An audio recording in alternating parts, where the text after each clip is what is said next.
கர்த்தருடைய பெரிதான கிருபையினால 1 மினிட் ப்ளீஸ் 200வது எபிசோடு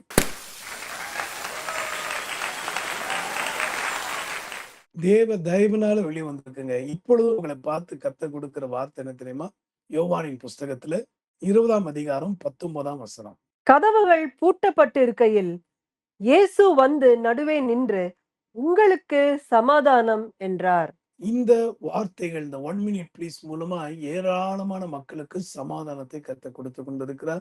நீங்களும் இதை பங்கடைந்திருக்கீங்க. கட்டாயமா இன்னிலிருந்து உங்களுக்கு வாசல் திறக்கப்பட போகுது. இன்னும் உயர்வான இடத்துக்கு கர்த்தர் உங்களை வைத்து ஆசீர்வதிக்க போகிறார்.